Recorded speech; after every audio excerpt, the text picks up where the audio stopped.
when women have children, they have to take the majority of the childcare. And because of that, it means that they can't stay late. Because of that, it means that they may need to finish at 4 so that they can go and pick the kids from after school club because they work in central London and the nursery, the school is near the house. So because of that, these are things that now mean that we can't stay late. So now that means that when there's promotion time, the ones that are most dedicated, the ones that are or considered to be most dedicated, the ones that are considered to be putting in the hours are men. Because although they may have children, they're left to just focus on the work.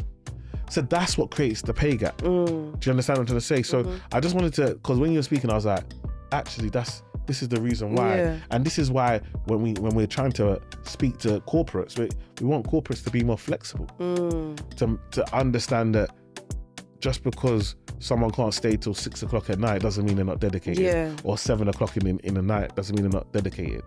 It just means that they've got other responsibilities, and actually they should be allowed to be more flexible, maybe create more work from home, create more allowances to allow. But now we're going back to the office. Work from home was a great leveler for a lot of working mums. Yeah. And now we've gone back to 2 days, 3 days a week in the office. And some corporates want 5 days because they feel like they're not getting their money's worth. Yo, people, welcome back to the 3L podcast with myself, Iman, and my beautiful wife, Mimi. Where we talk life, love, and legacy. Yo. How are you? I'm good. How are you? Yeah, I'm good. Yeah? Cannot complain. Good. Your haircut looks nice. Oh, thank you, my barber. Big up Alton. Yes, big up the barbers. So yeah, how are you? Okay? I'm good. How are you? Yeah, I'm good. I like your hair, like your makeup, Thank you. like your energy, like you in the Arsenal top suits you. I don't know if like the rest of we should just get different Arsenal tops like every episode, like just to annoy them throughout the season. Got a couple. Well, you've got quite not that much, but I've got like 3. Have you got 3? I didn't know you had that many. Yeah, I've got this one. I've got the red one, and I remember you bought me the burgundy one when we went to. Oh yes, you got a burgundy one. Yeah, Got a burgundy one. So you've got quite a fair number, don't you? Think about about 6 or 7. 6 or 7, yeah. So I'm trying to get more. Yeah, I hear you. I feel like they just put the bruised banana one out, or in commemoration of the like. Is it the blue one? Blue with the gold, but Yeah. I don't know if you saw the original. It used to be yellow, black. People always used to be yellow. Okay, with, like, bruised it looks like banana. a bruised Okay, banana. I hear Yeah, you. with the yellow and black on it. So yeah, so everyone knows Ian Wright for wearing it. So yeah, they bought that. That's what this blue one is like. Is that for? Like, okay, in cool. recognition of that one. So yeah, so I'm gonna definitely get the blue one. Definitely get that. But yeah, man, I like see what we can get, man. Yeah, absolutely. Now we've got the little gem where we buy the kits from. Then we're gonna sit out. I don't want people to be going there. Do you know what I mean? But yeah, I hear you. So today we're talking about we have kids. I want more. You don't. Now what? okay. So we lived this. We've lived this. We lived the point of we had 3 kids and I wanted one more. I was so convinced. Let's be honest. Even after 2, I was happy. Yeah. 2 boys. And then You can't go wrong. You can't go wrong with 2 boys. No, I hear you. Like, 2 boys. They're boys. Like, you don't have to worry. They're boys. Like, do you know what I mean? Then we had the 3rd, Eliora, my wonderful Ellie baby. And I was like, well, okay, we got a girl now. We're done. We're done. And I was like, nope, we're having one more. And I was so convinced. I mean, yes, we do have the 4th, so it's not even like it didn't happen. It did happen, but I was so convinced. I was like, God told me we were going to have another girl and all of this stuff. And he was like, you're mad, we're good. Like, it caused so much drama in our marriage at the time. Yeah. It caused a lot. Because I think at the time, there's a lot of resentment, right? Because I think at the time, you got to see it from me as a man that's trying to provide for my family. At that time, I wasn't established like I am now. Like, I was just trying. I'm getting made redundant from work. I'm taking jobs I don't like. I'm working in companies that don't even want me there. I'm just trying to get by. I'm then started then started the business. Like I'm struggling. I'm just working really, really, really hard, like trying to make this thing work. And it's like, it felt cheeky, like, oh, you just open it, oh, let's just have another kid. Of course you can say that. It's not you out here killing yourself trying to pay these bills. So it felt like, it almost felt disrespectful. Like, why? Do you not see what I'm doing here? Do you not see how hard I'm working? Why would you want to bring another mouth to feed? Yeah. And you were just like, oh, God told me. So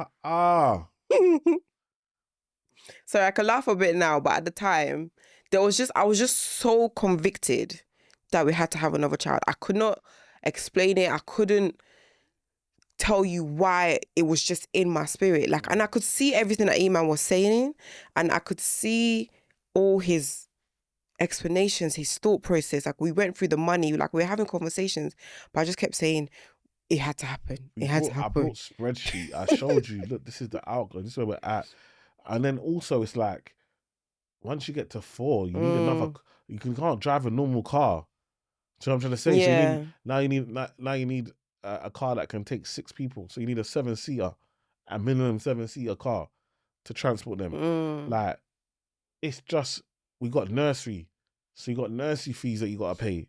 We've got like, they're just like, oh, now, like before we had a 2-bedroom because, yeah, the boys and Ellie shared, there was a 2-bedroom. Like, okay, we can manage. Now we need a 3-bedroom. Like, now we need, like, what? Who's paying for this? Me. I'm just like, what is going on? I broke it down. I said, it's not gonna make sense. It's not gonna make sense.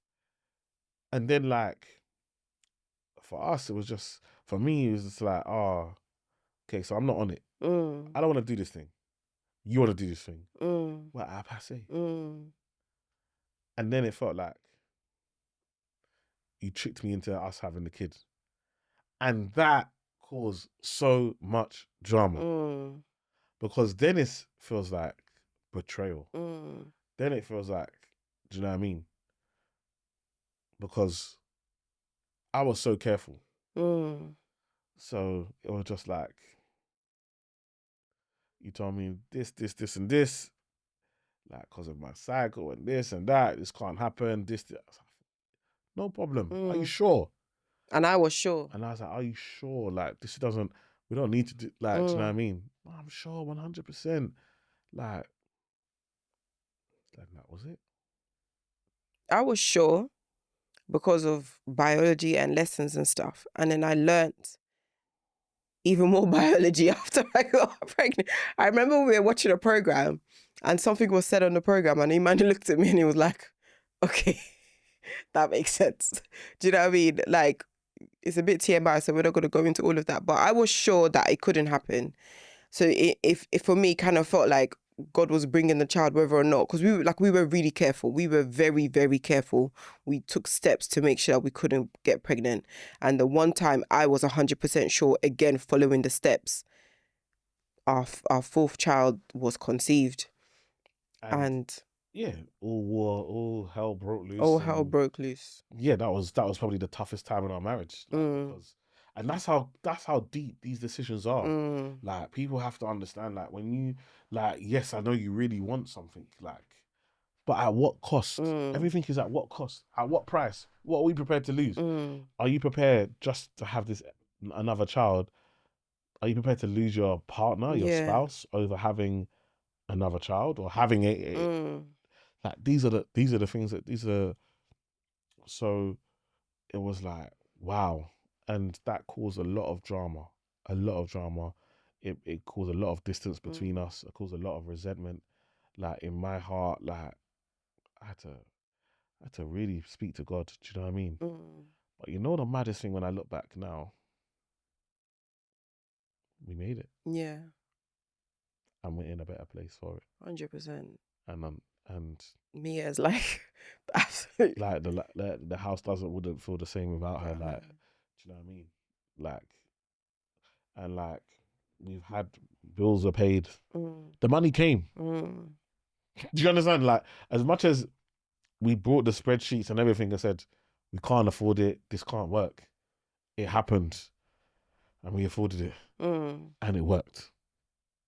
I think, I don't want to say we're lucky or we're blessed, like, because we went through hell before we got to a point of just good. And we were going through it and went into lockdown in the midst of it. So I'm not going to sit here and say, oh, now we can joke and laugh and yeah, we love Mia, like she's fantastic. But what we went through, some people don't come out the other side together. Some people is what fractures their relationship. So I know we can talk about it now, but we want to have this conversation because there's some people on the other side and they're like, we didn't make it. And now we're co-parenting these kids and he doesn't even want to interact with the last one because he blames the last child for the reason why his house is broken. Imagine that child growing up. And vice versa, because some men want big families and the woman is like, I don't want to because I'm the one carrying the pregnancy and stuff, and that causes drama as well. So but that's my thing. That was one of the things that was ringing in my head.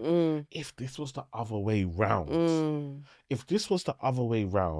and as a man I wanted another child and my wife didn't want another child, everyone would say, oh no, she's the one that's got to carry it, we got to think about her health, she could die in pregnancy. All of these things are true. Everybody's on the woman's side. The woman has the exact right to say whether she wants to have another child or not. But when a woman wants another child, it's like, just give it to me. It's almost like as men we don't have a right to say no, because if the woman wants to do it, then as a man you should do it. Yeah, as a man, I'm saying, well, I need to provide for these children. I know the lifestyle I want to give these children. I know I don't want to just be stuck working 2 or 3 jobs to make money to provide for these children, and I have children and I'm not an active father. I'm not able to go to their school plays. I'm not able to pick them up from school. I'm not able to help them with their homework. I'm not able to really have time with them because we had them and we can't afford them. So all I can do is work. Sometimes our decisions are making, and the pressure on men is making men one-dimensional. Yeah. We're making men one-dimensional fathers. The only thing we do is provide money. That is not enough. So I just feel like sometimes men are very much disregarded when it comes to these things. It's very much a woman's decision. If a woman wants to have another kid, then you have it. If she doesn't, then you don't have it. And that's it. I hear you. I do hear you. And I can see that point of view.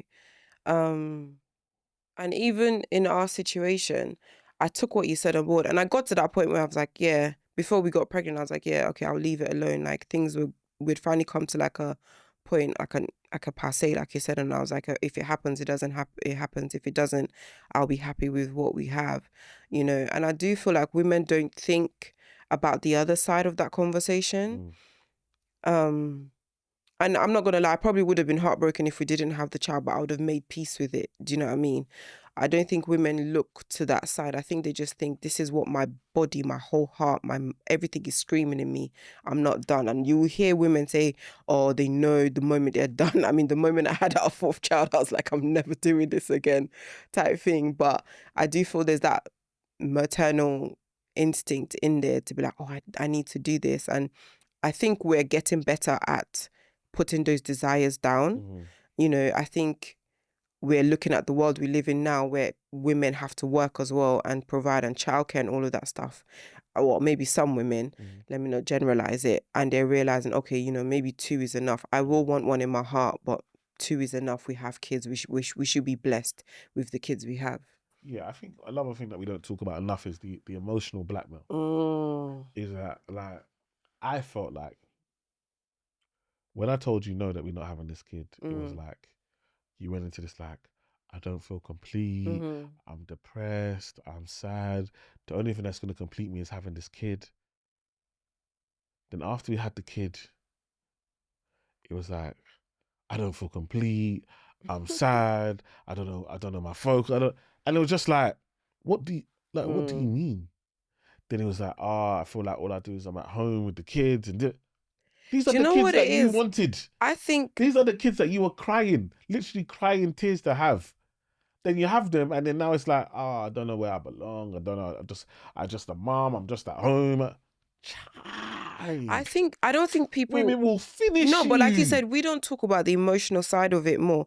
And I'm going to sit here and say, I probably went through postpartum depression, and I didn't know I was going through postpartum depression because I'm very much more of a capable person. I will get up and do what needs to be done, burn the emotion, right? But I can sit back on it now, and I can laugh about it now, and I'll tell people, don't do what we did.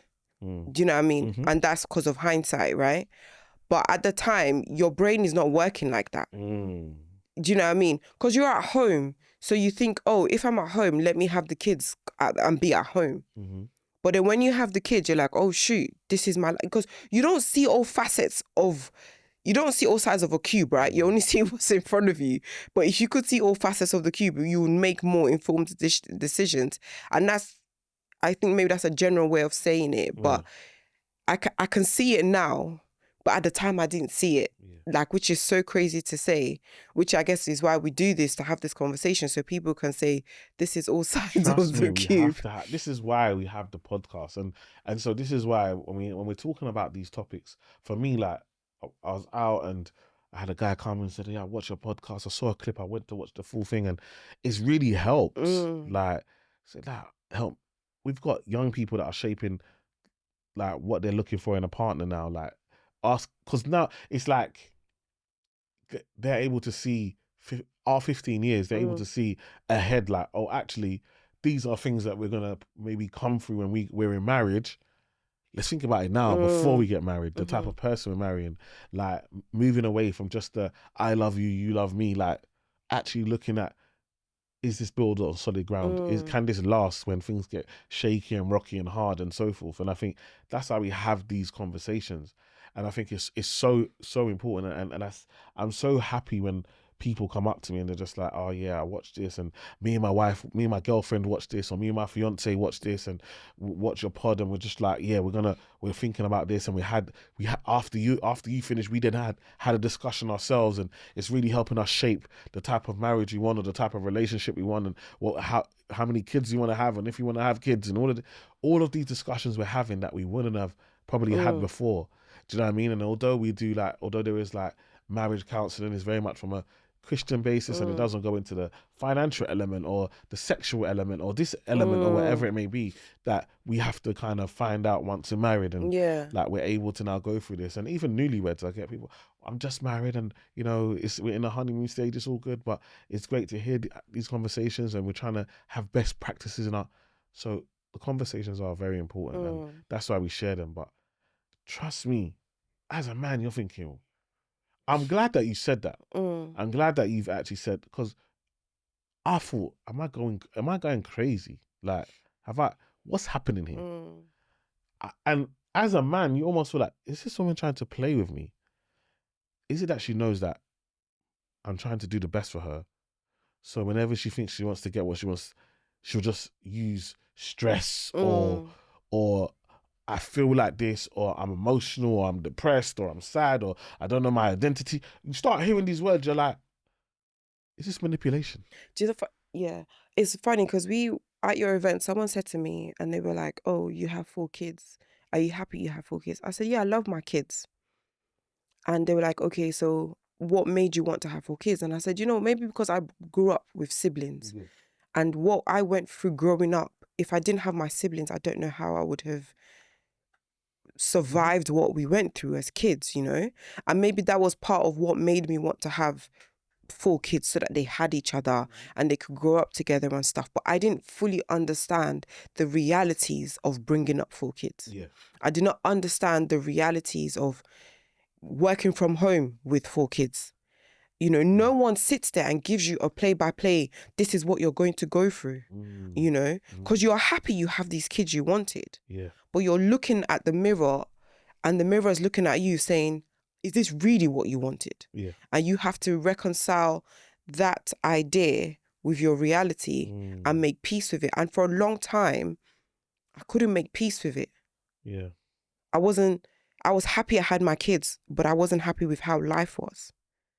Because I had to look at myself and be like, you wanted these kids, you know? Exactly. So that's why when I talk to women and I'm like, who haven't had kids, I'm like, make sure this is what you want. Because your identity is going to get flipped on its head. And if your identity is go-getter, career woman, know that once you have a kid, you're going to have to split your identity in two.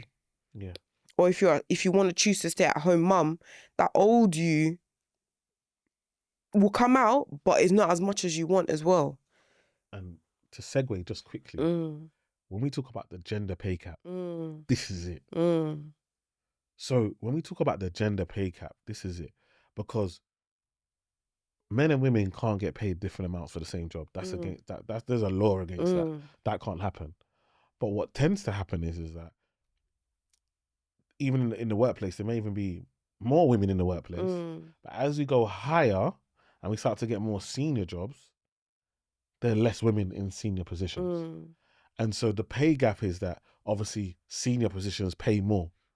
So because there are more women in more junior or lower positions and more men in more higher, more senior positions, when you do the average salary that a man is getting and the average salary that a woman's getting, it's going to be more for the men because they've got more men earning more and more women earning less.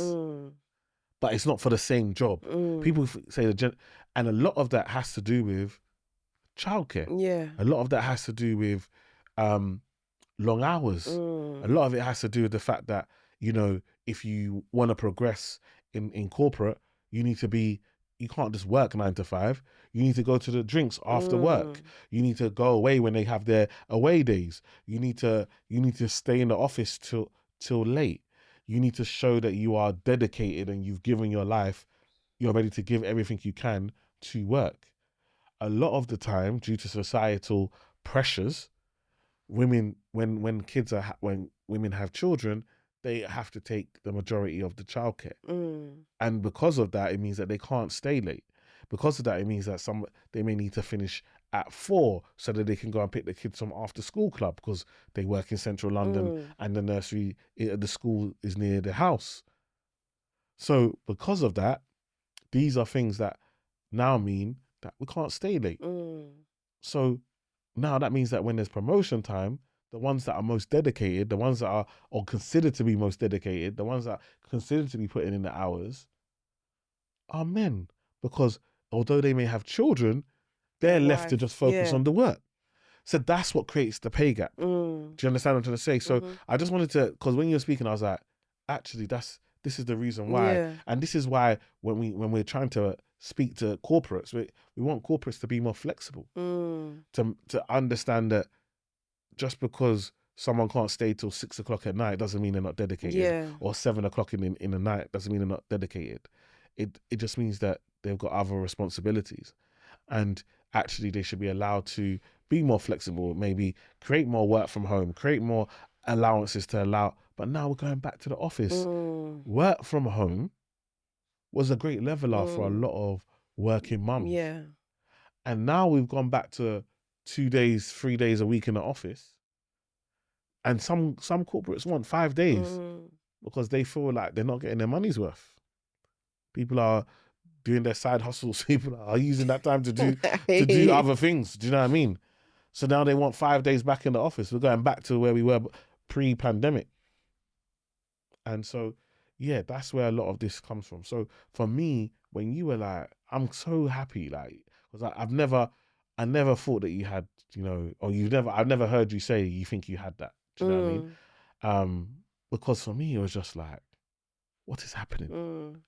How can you almost bully me into having this child? We have this child, and then within a year or two, you're like, oh, I feel like I haven't got my identity. I'm depressed again. I don't want to be at home with the kids. I want to be out, and the kids that you wanted to have. Yeah. As a man,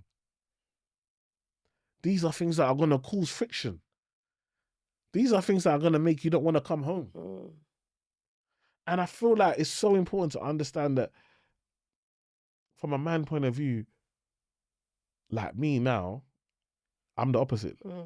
It's so bad. Like, I hate leaving my house. I love being in my house. I love being around my kids. I love being at home. But when you get to the point where you don't want to be at home because you and your missus are at loggerheads and so forth, and now outside can only lead to problem. It can only lead to problem. Do you understand what I'm trying to say? And so there has to be that balance between making like like home being home, being a place where you want to be. Because if not, you're in the pub. If not, you're out for drinks. If not, you're in the nightclub. If not, you're staying late with your work wife or your work spouse or your work husband, whatever you want to call it. And now, problem. And it's funny because we've never spoken about postpartum depression. I saw a clip I was telling you this morning that a guy said postpartum depression is a demonic spirit. Okay. And I hope to God I never come across this man in my life, because to say that to a woman who's going through so much after having a child is one of the most insulting statements you could ever make. Like, depression is real. Some women have postpartum depression, and by God's grace, they come out of it. Some women get postpartum psychosis, which is 10 times worse. So to go on a platform and say that is crazy to me. Yeah. But I'm grateful that through it all, even though, we were at loggerheads, you still stood and said, these are my kids. I'm so good. Do you know what I mean? Like, you still supported me the best way you could, even though in your brain was probably like, what the hell is wrong with this woman? Yeah. But you were still like, okay, how do we make it work? What do we need to do? How do I need to support you? And some women, unfortunately, don't have that support, but there is support out there, to talk to someone. Yeah. And I think it's important, like your kids. No, it's important. It's important. There's no day that you could ever tell me, oh yeah, babe, I'm going out or whatever. Okay. I like my kids. Me and my kids. I'm not gonna lie. We have more fun when you're not around. Because you know how you are. Keep this clean. Guys, don't make so much noise. When you're not there, we are jumping about. We are making noise. We are watching movies. We are eating whatever we want to eat, and we're leaving the plates, so ever leave it. When you're around, you guys are finished. Your plate is still here. Go and wash your plate.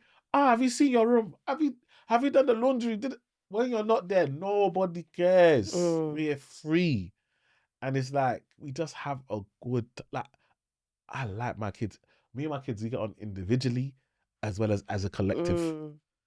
So we can vibe one-on-one, and we can vibe with all of us. We can vibe with 50% of us. We vibe. Do you understand what I'm trying to say? So there's no time that you say, I need to go away. I remember when you went on an Amsterdam trip, meant to be one night, flight got cancelled. 2 nights. Nobody stressed. I hear you. Nobody said, Mama's not gonna. We're all good. We're gonna have a good time. So I feel like, again, you gotta build a rapport. You gotta build. This is why for me it was so important that I was able to be around. Do you know what I mean? Actually be around. Pick these kids from school. And that's another thing that when I was in Ethiopia, the amount of dads take kids to school in Ethiopia. It's the school run is completely different in Ethiopia. In Ethiopia, dads take their kids to school in the morning. Number one is because it's time to have that conversation. Number two, because they know they're not going to be there to pick them up, typically, because they're going to be at work. So that school run is an important time. And when I'm with my boy OJ, and he's taking his kid to school. So although I'm on holiday, we're chilling. I'm staying with them. We're chilling. But every morning we had to wake up in the morning and take his son to school, and then we'll carry on with our day afterwards. Do you get what I'm trying to say? It's a priority, and it's when we're in the car, I'm seeing fathers please, like your kids. Have a relationship with your kids. Be active with it's important. It's needed. Do you know what I mean? And the last thing I want to say is that whole, this last child is it can never be. You have to change your mindset. Because there are last spawns that feel the brunt, feel unloved by their parents, and feel even their older siblings feel like they were a mistake and they're not wanted. That's not fair. When you feel unwanted by your own family, imagine what you feel like with the rest of the world. No, absolutely. Do you understand what I'm trying to say? And then because of that, you're gonna go outside looking for that love that you're not getting inside. And then the world is gonna chew you up and spit you back out. So it's so important that we avoid that and understand. For me, it was I was in the labor room. When baby was, I was there. Once I held my child, I can't think about whether I want you here or not. You're in my arms. It's true. You're in my arms. It's true. It's true. Daddy gotta go to work. No, it's facts. I gotta go make this. The baby's here. It's facts. All of that arguing. I don't want this. I don't want that. Bruv, it's gone. This is my child looking at me.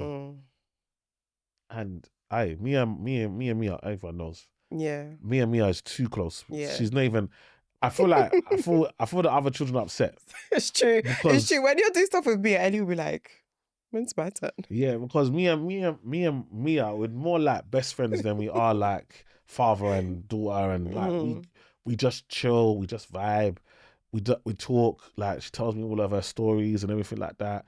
We are very, very, very close, and it's like I said, the place would not be complete without Mia, and even how Mia has balanced out Ellie, because obviously Ellie had 2 older brothers. So before Mia, Ellie was definitely becoming more of a tomboy and doing boy stuff because she's just with her brothers, right? Now Ellie's the most girly girl, the girliest girl. Do you understand what I'm trying to say? So that's there, and then Mia gets a blend of both. But then even seeing like Mia with Malachi is just fantastic. It's such a great big brother to her. The way they get on is like she just needles Ethan all the time. She's the only one that she can just she just gets at him so much, but she just completes the yard. The house is complete, so we wouldn't have it any other way. So yeah. All right, so the dilemma. We have 2 children, a 6-year-old and a 4-year-old. My husband thinks we're done. He's thought that since our second was born. He said it clearly more than once. I have never disagreed out loud. What I've actually been doing is checking my cycle out of a version of hope I haven't admitted to anyone. Crying in the bathroom after holding my friend's newborn, lying next to him, wondering how I say something I've been swallowing for 2 years. Last month, I discovered he had scheduled a vasectomy appointment. He didn't tell me. I was hurt. I sat in the car for 20 minutes. The appointment is in 3 weeks, and I don't know how to bring up a conversation that we've never actually had. This one is too spicy. This one is too spicy. Fire on the mountain. This one is everywhere. Wow. Hi. You're crying. He's booking appointments. Now, one of the things that my mum always used to tell me is, not my mum. My mum told me, but Uncle Dapper really said it the first time I heard it. Like I deeped it. Was like, Uncle Daps was like, he'll never punish his daughter for something he hasn't told her first. Do you understand? So if I haven't explained it to you that this is wrong or you shouldn't do this, and you do it, I will never punish you for the first, because it was my responsibility and my job to make sure you understand what you can and can't do. And if I haven't done my job, then I can't blame you for making a mistake as a child. And I think it's really important that we can't blame him for booking a vasectomy when he's told you that he's done and it's over. Yeah? Now, especially as you haven't communicated in the last 2 years your true feelings. Do you know what I mean? So he thinks you're on board and it's his body. Because again, she's upset and a lot of women will be like, I can't believe. If we reversed it and a woman said, I'm done, I'm going to get my tubes tied. Women will be like, it's your body. Like, if she said, I had a terrible pregnancy, like, I never want to do it again, and I get my tubes tied, women will be 100% on her side and say, you're totally right. It's your body, your choice. So when man want to get vasectomy, it's his body and his choice. But for women, it's not, because women live in double standards. Do you know what, right? I feel like booking a vasectomy and not telling your missus is wild in the first place. Do you know what I mean? But at the same time, lady, you need to speak up. You need to have a conversation, because he was going to go and do it and you probably found out after the fact, and what would have happened then? If I told you I'm done. No, but saying you're done and going to have a medical procedure that matches the fact that I said I'm done without telling. So if I told you I'm done having kids, right? I told you I'm done having kids, and you're like, you've never said to me, oh, and then I just come up to you. Anyway, the procedure for women is much harsher than vasectomies. And I said, babes, I'm about to have an operation to get my tubes tied. You would not feel some type of way. Oh, I would wish, I'd be like, oh, you didn't, I'm surprised you're having an operation. That means it's actually finally like you are actually done. But I wouldn't be shocked because you told me that you're done and it's your body and it's your choice. If you told me, Miriam, told me that, babe, I've just got my tubes tied after having fibroids, after having, all the complications that you could have, after Ethan, we had to get induced, and we still had 2 more kids after that. After the way that last pregnancy was, and what I saw, and you told me you're done, and then told me you got your tubes tied, I would not be shocked. I would not be shocked. Because I've seen what you've been through. But obviously, I would have hoped that, but we'd have be able to have a conversation. But if we've already had a conversation saying I'm done, if I told you, babe, you know what, I don't want no more kids, I'm done. Like, I'm done having kids. I'm sure before I have an operation, I'll tell you that I'm going to have an operation. But he might just be waiting until closer to the time because I don't want you to talk me out of it. I don't want to have a conversation with you up and down every single day. So probably, but just before just to let you know, it's Monday. On Wednesday, I'm having this operation. Just so you know. But I don't want to have a debate with you. Yeah, I do feel like the 3 weeks problems, before. there's bigger problems than just the vasectomy because it feels like they don't communicate with each other. She's kept a lot of things internalized inside, and I'm pretty sure she sees the bigger picture, but she's just hoping that eventually he will change his mind and stuff like that. But yeah, I think, yes, so she needs to, it's too late now probably to speak up, but you should have spoken up way earlier. It's never too late. You've seen it. You can still have a conversation. Maybe you'll be able to convince him as to why you should. Like I said, I was done at 2. I was 100% done at 3. We still had 4. Do you understand what I'm trying to say? Now, again, actions speak louder than words. So the problem when you don't go and get the vasectomy is you can say you're done, but anything can happen. It's in chance. So if you're really done and you're seriously done, then you should go and get the procedure to make sure you can't do that anymore. Can't do it anymore. That's the only way that you can actually truly say that you're done. That's true. That's actually true. But yeah, guys, what do you think of this episode? How have you found what we've talked about? It's a bit different. We've skated around it in different episodes, but what did you think of this episode? Do you feel like the guy's wrong for booking the appointment without telling his missus, or his missus is wrong for, not speaking her mind earlier? Or yeah, what do you guys think? What do you think? I'm with him. You're with him. I'm with him. Man supporting men. Men need to support men more often. Like, I just feel like if it was the other way around, nobody would question a woman for getting her tubes tied if she wanted. They'll literally say, well, she said she was done. Remember, these are the same women that when a woman cheats on a man, he must be gay. Do you know what, actually? Let me just say something. I saw a story of a woman and it was the same exact situation. The guy didn't want any more kids. She wanted more. The guy went and did the vasectomy. And she was heartbroken, but she was like, you know what, for the betterment of a marriage. Come to find out, a couple of years down the line, the guy's cheating. He leaves her. He goes and reverses the vasectomy because he wants to have kids with the new partner, and the woman is just heartbroken because she was like, I wanted more kids, and we took that choice, and now you're happy to have kids after you telling me you didn't want any more kids and stuff like that. So I guess this is an extreme situation, but stuff like that do happen. And I do think 100%. You see that that is a good tale for us to all say, if you want something and you really want it that bad, find somebody else. Hey. Okay. But she's married. Hi. No, if you really want it, if you really want it that bad, I'm talking like if you feel like this is your life depends on it. Like you need this. Like, because who wants to be married to someone that's gonna resent them? Do you know what I mean?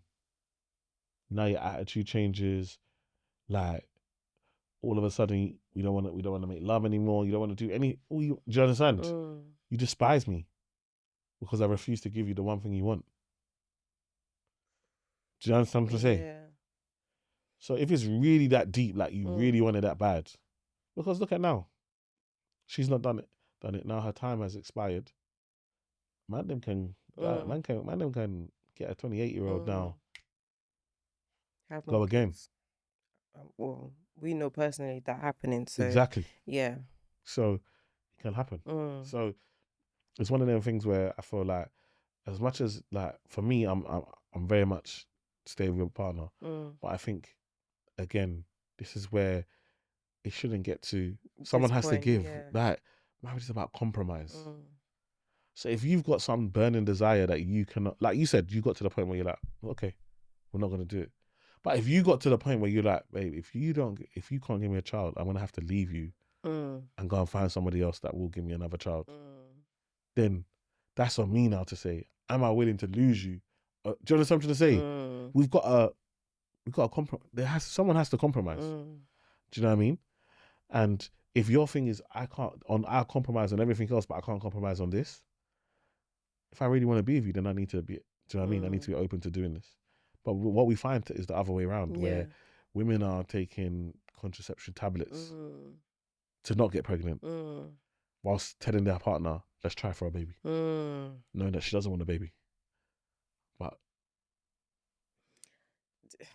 I saw another story where this woman got pregnant. She was married, she got pregnant, and they ended up having a miscarriage. And the mother-in-law was horrible to the wife in the process of the miscarriage. And the wife said, as long as you're alive, I'm not giving your child a son because of how you treated me in my miscarriage. So she's taking contraception. The husband's like, let's try for another child. And she knows that they're not going to have another child because she has contraception. But she wants the mother-in-law. It was so horrible to her. But now the mom is screaming, I'm getting older, I want my grandchildren. But when she had the miscarriage, instead of you being nice to the wife, you were like, it's your fault. We could have had children. You don't know what, God took the child. You know how people talk and stuff like that. So now that's what she's doing because she's waiting out the woman passing. Crazy. That's crazy. So these things are very emotional. So again, communication needs to be key and on point. But yeah, people, let us know. Like, share, comment, subscribe.